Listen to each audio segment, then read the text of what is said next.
Ginang araw mga kababayan. So ito po ngayon aking kamatis, no? Ngayon po ako nag-update sa aking kamatis.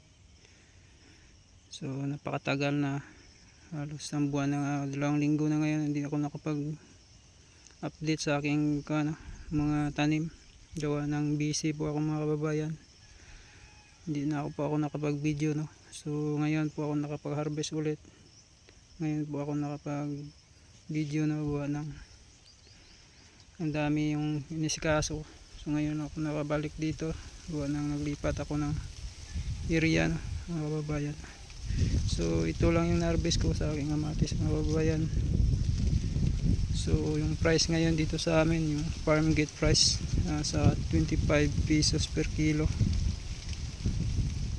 So sobrang baba, no? Ang tagal na tong hindi ko na na-sprayhan mga kababayan, gawa ng mura nga yung presyo.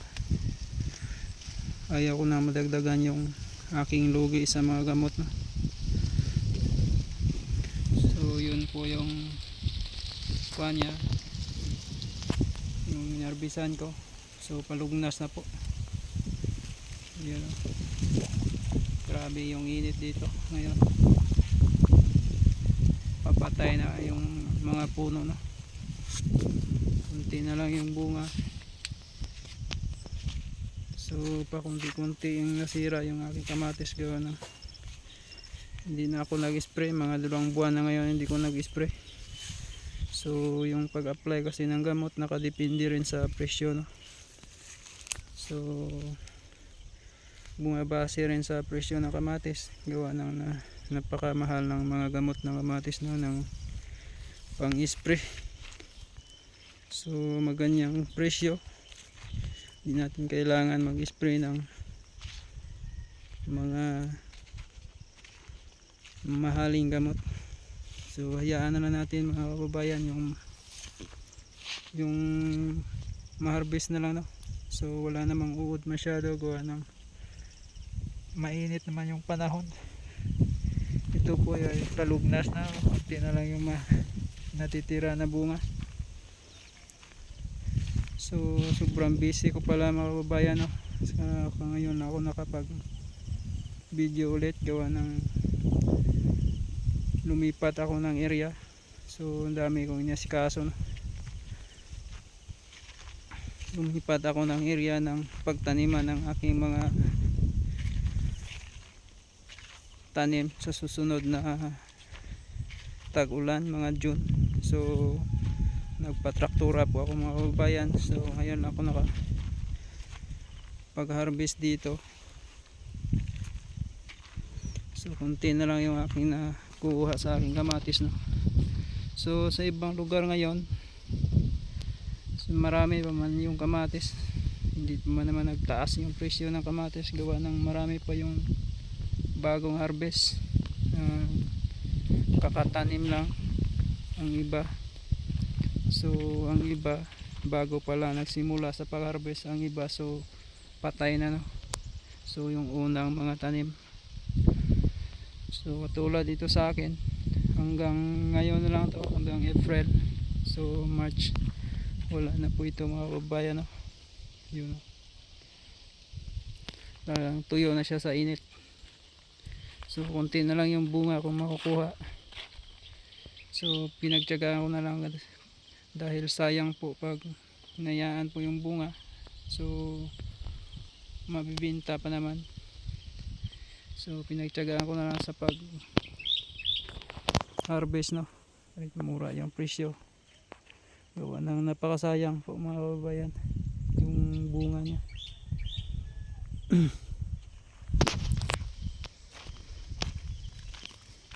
So pag wala ng bunga to, iiwan ko na to dito.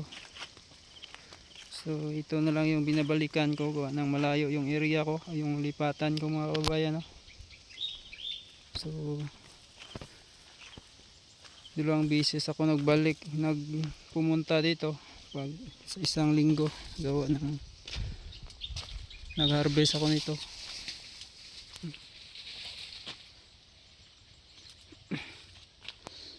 Kunti na lang yung bunga yun. Saka dito naman sa aking talong,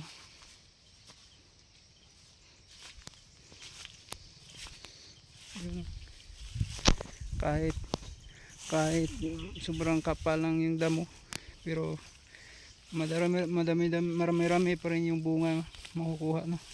Yun, may mga bunga pa rin mga kabayan sa awa ng Panginoon.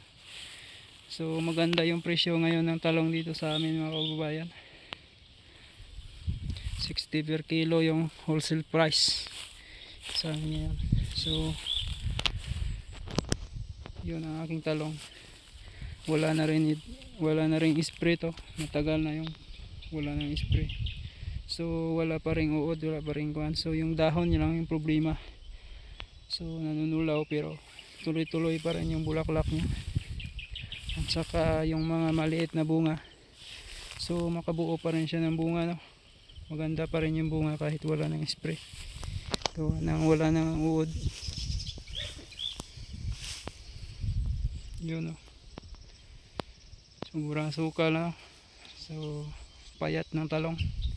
Pero namumunga pa rin kahit paano. Yun, no? Kunti na lang yung dahon niya. Yung mga puno na lang yung natitira halos. Sobrang sukal mga kababayan yung aking talong. So ito na lang yung harvest ko dito ngayon, no? Ito na lang yung pinupuntahan ko every 3 days.